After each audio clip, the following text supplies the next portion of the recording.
Hi everyone, my name is Dr. Jeff Schroeder, and on behalf of the Azusa Pacific University School of Nursing, it is my pleasure to welcome you to this orientation course and this orientation site for the RN to BSN online program. First, I'd like to congratulate all of you for returning to school, making the decision to return to school. Um, I know for many of you this is a really big decision. This is not an easy decision to make.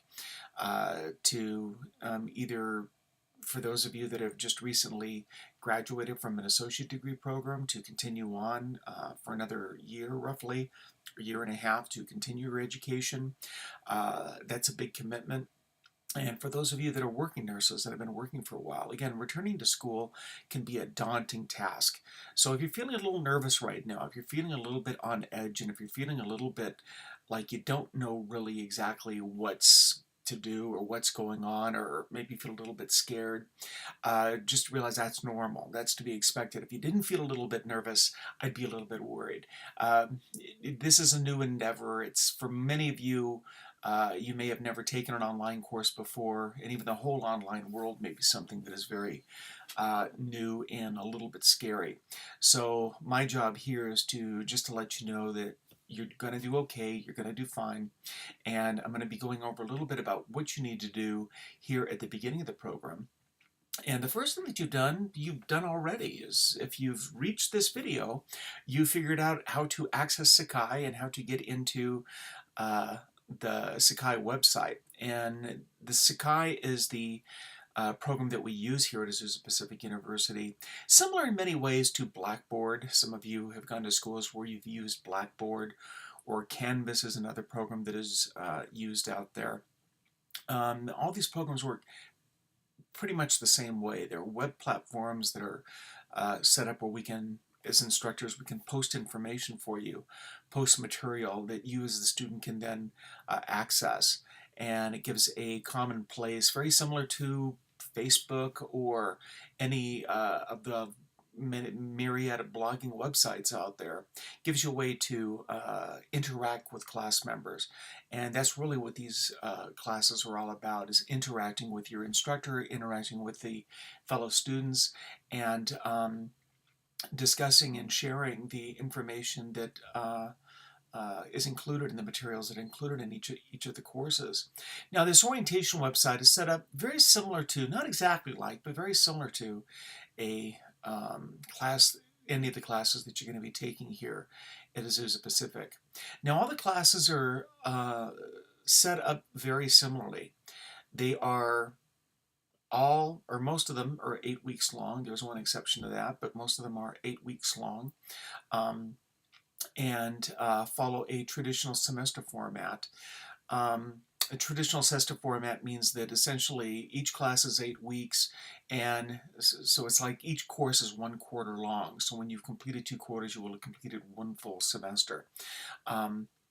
The 8-week course is a really good length for courses, because any longer than that, the courses sometimes tend to drone on a little bit. But we've found that when we have shorter courses, and sometimes the education becomes too accelerated, and you reach a point of diminishing returns. So the 8-week class length is really a perfect time. It gives you time to formulate your learning, to make a connection with your instructor, and to complete all the coursework that you need to get done within the required course period. You will be having one course that is a clinical course. The only course that we have in this program that is a clinical course is a community health nursing course. There is some information posted here on the website, but realize that when that course comes around, I believe for you it'll be in the 3rd semester of your program, that course will require you to complete a total of 90 hours of clinical time in the community. Now, we will be talking about that later on in the program, but you want to know right now that, or just be aware right now, that there is a requirement to attend clinical. The clinicals are all Monday through Friday. Now, they can be cut up during the week. It's not like you're going to be going to, clinical for, a 90-hour period, over 2 weeks or anything like that. It's going to be stretched out over a number of weeks. So but you want to make sure that you do or are aware that there is going to be a clinical requirement. It is Monday through Friday. Generally, 8 to 5 is usually the hours of those clinical assignments.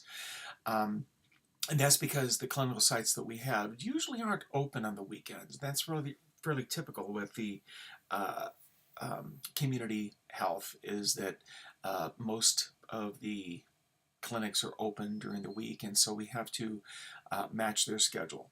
More information will be coming out about that, but you want to just be aware of that now. Also, there is information in this website posted on the background check that is going to be required for that. We let you know about that background check really early because we want to make sure that you get that background check completed. You will not be able to start your clinical rotation until you have all of your background check information completed. The courses are all set up on the same similar format. You will have a course week always starts on Monday, always ends on Sunday. Usually your discussion questions are going to be due by Wednesday afternoon. There's going to be a series of discussion questions. In some classes it may be one, in some classes two. But you're going to have discussion questions that you are going to be responding to. And then throughout the rest of the week, you're going to be responding to other students to each one of those discussion questions.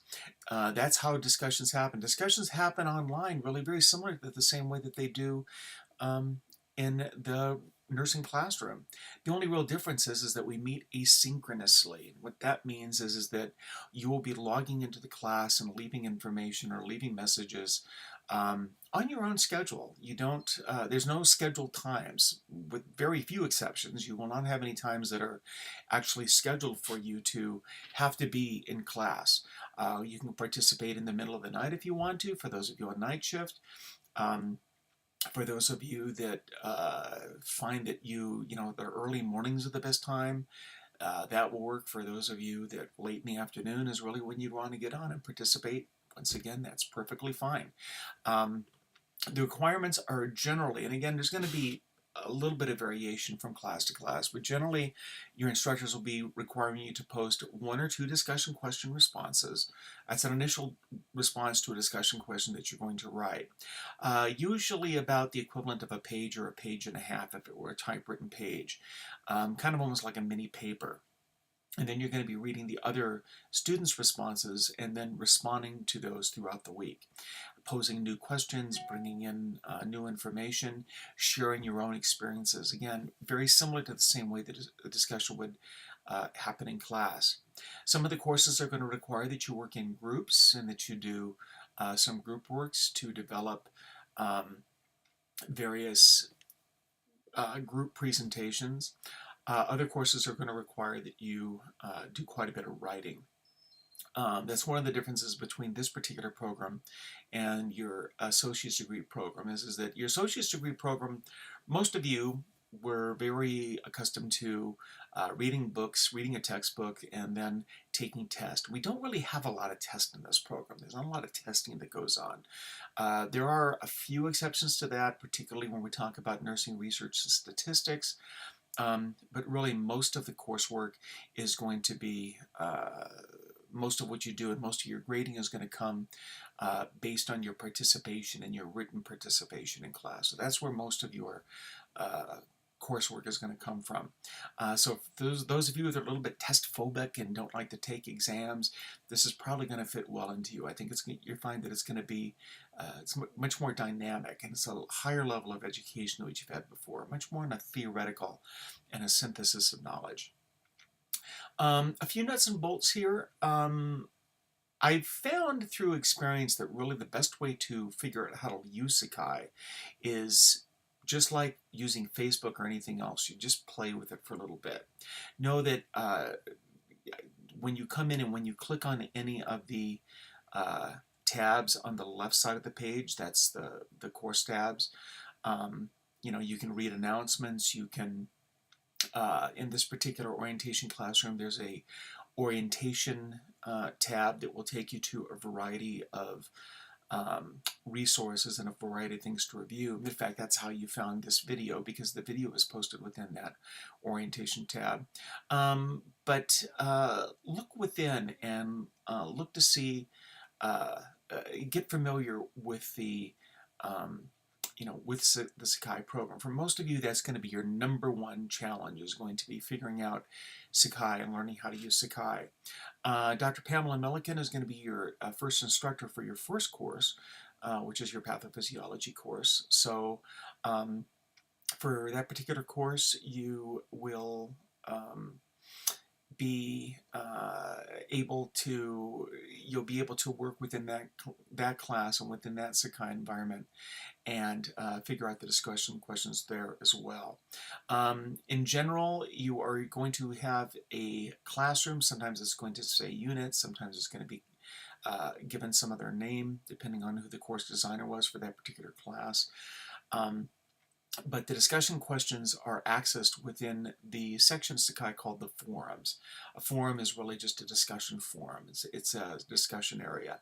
When you click on that discussion forum tab, your discussion forums will come up, and that's where you're going to see in most classes, you're going to have a place to submit questions to your instructor, and that's where your discussion questions are going to be posted.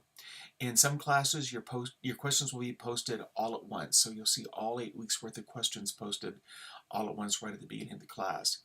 Other courses, they're going to be given to you 1 week at a time, so it just depends on the design of the course and the actual course content that will dictate that.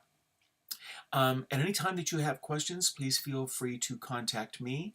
My email is gschroeder, that's GSCHRODER, @apu.edu. And I'll be more than happy to answer questions. I can help you with some of the Sakai basics. And if I get enough interest together, I can even arrange a video conference where I can get some of you together in a video conference, and we can kind of go through and work on Sakai sort of like one-on-one.